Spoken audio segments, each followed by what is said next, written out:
வணக்கம் ஃப்ரெண்ட்ஸ். இன்றைக்கி நம்ம பார்க்க போகிறது திகில் சூழ் இரவுங்கிற கதை. இது வரைக்கும் நம்ம சேனலை சப்ஸ்கிரைப் பண்ணலைன்னா சப்ஸ்கிரைப் பண்ணி பெல் பட்டன் அமைக்கணும். வாங்க கதைக்குள்ளே போகலாம். இரவு வேளை, கடும் பனி, கைகால் உறைந்து குளிர் தாங்காமல் என் க்ளோவ்ஸ் எடுத்து மாட்டிக்கொண்டேன். உடம்பின் உள்ளேயும் வெளியேயும் கடுமையான நடுக்கம், ஒருவித ஈரப்பதம் உடம்பில் ஊறிக்கொண்டே இருக்க இடுக்குகளில் புகுந்து மெதுவாய் நடந்தேன். நான் நுழைந்த இடம் மற்றும் நேரம் ஒருவித அமானுஷ்ய உணர்வை பரப்பி வைத்திருந்தது. ஒவ்வொரு அடியும் எடுத்து வைக்க என் காலடி சத்தம் அதிகமாய் எனக்கே கேட்டது. நிசப்தம். உலகில் 1000 பேர் நம்மை சுற்றி கூச்சலிட்டாலும் ஒற்றை மனிதனாய் அங்கு ஒருவனால் எளிதாய் இருந்துவிட முடியும். ஆனால் நிசப்த சூழ்நிலைகள் மனிதனை சோதிக்க உருவாக்கப்பட்டவை. ஒருவன் மனதிடம் தைரியம் எல்லாம் கேள்விக்குறியாக கூட ஆக்கிவிடும். அமைதியின் முரட்டு சுவாபம் அது.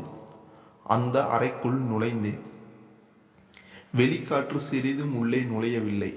அங்கும் இங்குமாக பல சடலங்கள் இருக்கைகளில் அமர்த்தி வைக்கப்பட்டிருந்தன. அசைவுகள் இல்லா சூழ்நிலை. நிசப்த நிலையின் இரைச்சல் மிக அதிகமாக இருந்தது. அமர்த்தி வைக்கப்பட்டிருந்த சடலங்களை ஒவ்வொன்றாய் கடந்தேன். மனதில் ஒருவித இறுக்கம். என் இமைகள் மட்டுமே அசைந்தன, தலை அசையவில்லை. இறைவன் படைப்பில் ஒவ்வொரு மனிதனும் தனித்து தெரிவான். குணங்களிலும் சரி, உருவத்திலும் சரி. கருமை நிறத்தில் ஒன்று, திடமான உடற்கட்டுடன் ஒன்று, நீளமான மூக்கு, அழகிய கண்கள், மெலிந்த உடற்கட்டு, கட்டையான மீசை ஒன்று, நீண்ட கூந்தலுடன் ஒன்று, ஒரு பக்கம் சாய்ந்த தலையுடன் ஒன்று என்று விதவிதமாய் சடலங்கள் அமர்த்தி வைக்கப்பட்டிருக்க மனதைரியத்தை அதிகரித்து கொண்டு ஒவ்வொன்றாய் கடைந்தேன். எப்படியெல்லாம் இருந்திருப்பார்கள் வெளியே. இங்கு வந்து இவ்வாறு இருக்க என் நெஞ்சு படபட என்று அடித்தது. அமர்ந்திருந்தவைகளில் என்னால் ஒரு ஒற்றுமை மட்டும் காண முடிந்தது. எல்லாவற்றிற்கும் தலைபாகம் பெரிதாய் வீங்கி சற்று பயங்கரமாகவே காட்சியளித்தது. பார்த்து பார்த்து ஒவ்வொரு அடி எடுத்து வைத்தேன். என்னால் குளிர் மற்றும் அந்த சூழ்நிலையின் இறுக்கம் தாழாமல் சற்றென்று ஓரிடத்தில் அமர என் கை கடிகாரம் கம்பிகளில் பட்டு டிங் என்று ஓசை எழுப்பியது. திடீரென்று 3 சடலங்கள் கண் விழித்தன. கூர்மையான கண் பார்வைகள் என் மேல் விழ ஒரு நொடி உறைந்தேன். நான் எழும்பவில்லை. வார்த்தைகள் சேரவில்லை. அவைகளின் உடம்பில் சிறிதும் அசைவில்லை. ஆனால் கண்கள் கூர்வாள் போல் என்னை நோக்கியது.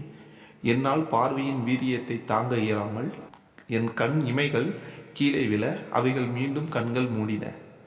தொண்டை வறண்டது. தண்ணீர் தேவை. ஆனால் என்னிடம் இல்லை.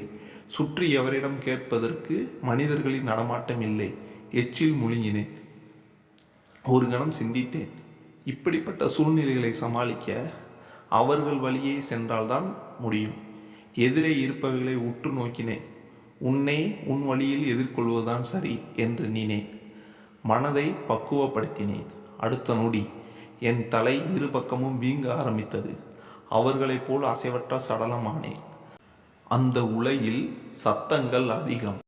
ஒருவரை ஒருவர் சீண்டுவதோ அரவணைப்பதோ இல்லை. வேறு விதமான உலகம். நானும் அவ்வுலகத்திற்குள் ஐக்கியமானேன். வேறு வழியின்றி. கண்கள் மூடின. என் உலகம் இருண்டது. திடீரென்று ஒரு குரல், thank you for travelling with Great Western Railways என்று. திடுக்கற்று கண் விழித்தேன். ஐயோ, நாம் இறங்குற ஸ்டேஷன் வந்துருச்சு, நல்ல வேலை எழுப்பி விட்டோமா என்று அந்த ஆட்டோமேட்டட் அனௌன்சர் அக்காவுக்கு நன்றி சொல்லிவிட்டு காதுகளில் மாட்டி வைத்திருந்த ஓவர் இயர் ப்ளூடூத் ஹெட்ஃபோனை கழட்டி பையில் வைத்து கொண்டு ரயில் பெட்டியிலிருந்து இறங்கி வேகமாய் வீடு நடந்தேன். மீண்டும் மனிதனாய்.